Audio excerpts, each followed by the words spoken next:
Dapat ba tayong magsawa sa pagdulog, sa paghingi ng tulong mula sa Diyos? Huwag po. Dapat ba tayong mainip? Hindi rin. Ano raw ang dapat nating gawin? Ang sabi ng inyong narinig, mag-antay ka sa Panginoon, umasa ka sa Panginoon. Antayin niyo ang sagot ng Diyos.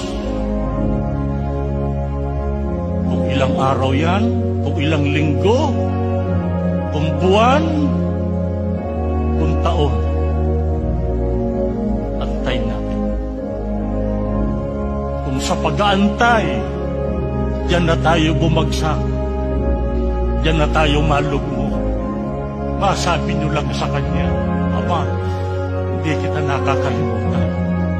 Ikaw ang pinakamahalaga sa buhay ko, sapagkat kaya ako ganito dahil sa iyo.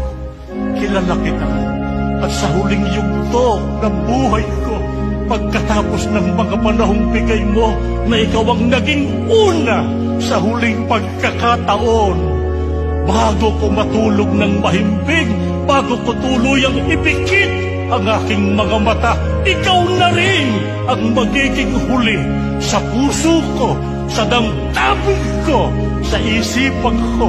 Ikaw ang huling makikilala ko. Alalahanin mo ko sa araw ng pagbabalik ni Jesucristo. Sana ganito katindi ang ating pananalig sa Diyos. Nakikinig ang mga kabataang narito, kahit anong hirap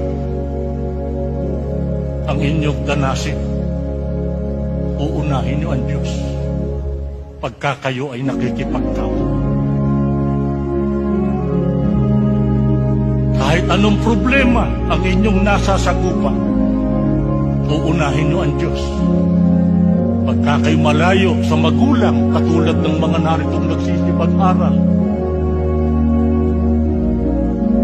kahit anong ligalig ang inyong pagdaanan at masagupa, kahit anong hirap ang inyong matikman o danasin, kahit ano ang bigat ng pagsubok na inyong kakaharapin, paglulusong na kayo sa pagpapamilya, unahin niyo ang Diyos.